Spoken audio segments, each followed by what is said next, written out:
यानंतर बघूयात अयोध्येत सुरू असलेल्या तयारी संदर्भातल्या बातम्या। नाशिकच्या ओम संजय ठाकूरनं सायकलवर गाठली अयोध्या। 9 दिवस सायकल चालवत नाशिकचा ओम ठाकूर पोहोचला रामलल्लांच्या अयोध्येत। यवतमाळमध्ये अयोध्येतील श्रीराम मंदिरामध्ये पूजन केलेल्या अक्षता कलशाची शोभायात्रा। शहरातील श्रीदत्त मंदिरामध्ये कलशाची पूजा। राम लक्ष्मण सीतेच्या वेशभूषेतील बालकांचाही समावेश। राम मंदिरातील 44 दरवाजांपैकी 14 दरवाजे सोन्याने मढवले। हे 14 दरवाजे तब्बल 50 किलो सोन्याने मढवले जाणार। सागवान लाकडापासून तयार करण्यात आलेल्या दरवाजांवर 24 कॅरेट सोन्याचा मुलामा। अयोध्येमध्ये श्रीरामाच्या प्राण प्रतिष्ठापनेसाठी मूर्तीची निवड निश्चित। कर्नाटकचे मूर्तिकार अरुण योगीराज यांनी साकारलेल्या श्रीरामाच्या मूर्तीची निवड। केंद्रीय मंत्री प्रल्हाद जोशींची सोशल मीडियावर माहिती।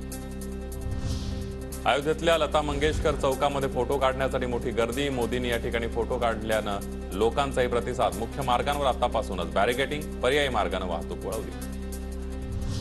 अयोध्येतील राम मंदिर अक्षता वितरणाची पुणे महापालिकेमध्ये सुरुवात। माजी राष्ट्रपती प्रतिभा पाटील, अजित पवार यांना निमंत्रण।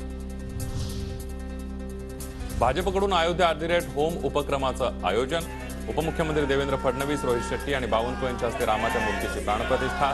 यावेळेला राम मंदिर रथाला फडणवीसांनी दाखवला हिरवा झेंडा।